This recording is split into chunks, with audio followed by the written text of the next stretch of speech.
On April 4, 1967, exactly 1 year before King was murdered, he delivered this most bold national address, Beyond Vietnam, A Time to Break Silence.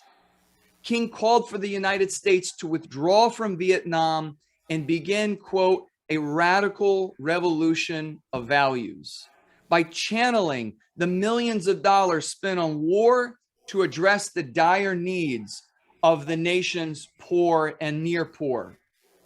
King contended that the giant triplets of racism, extreme materialism, and militarism reinforce one another, preventing the flourishing of a truly just society.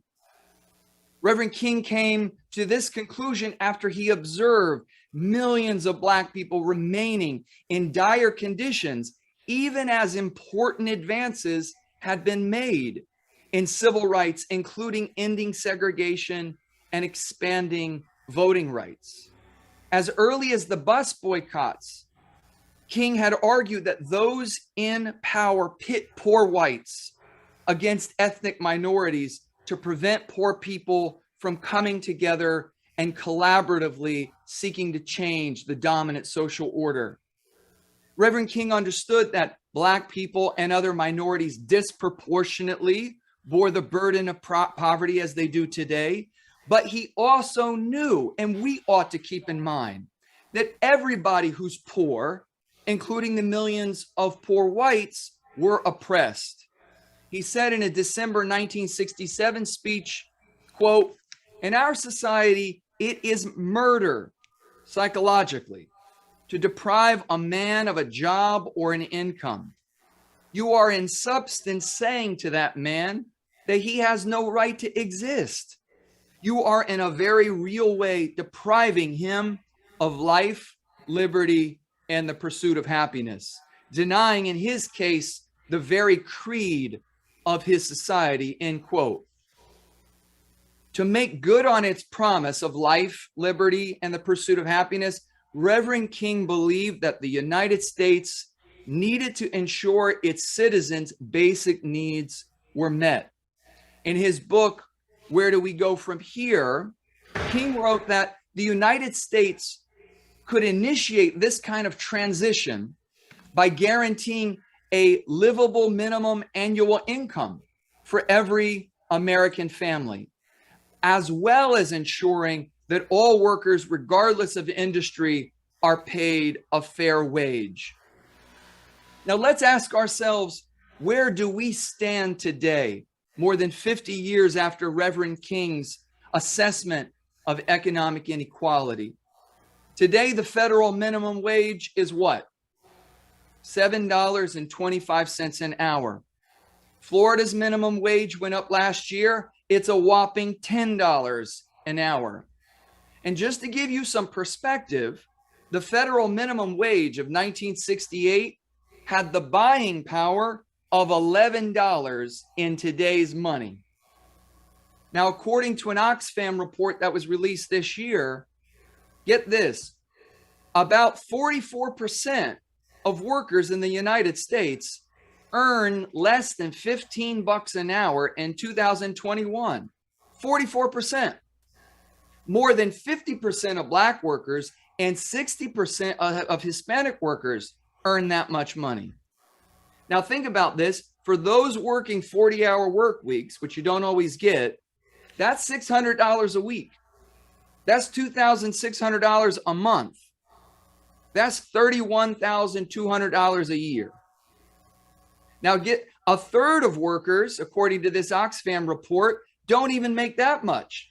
31.3% earn less than $12 an hour. The situation is even worse in Florida, where 50% of all workers across ethnic boundaries make less than $15 an hour, and about 36% make less than $12 an hour. And if you can believe it, in 2021, before the increase in the minimum wage, more than a quarter of all Floridians made less than $10 an hour, which works out to be in about $1,800 a month if you're working 40-hour work weeks.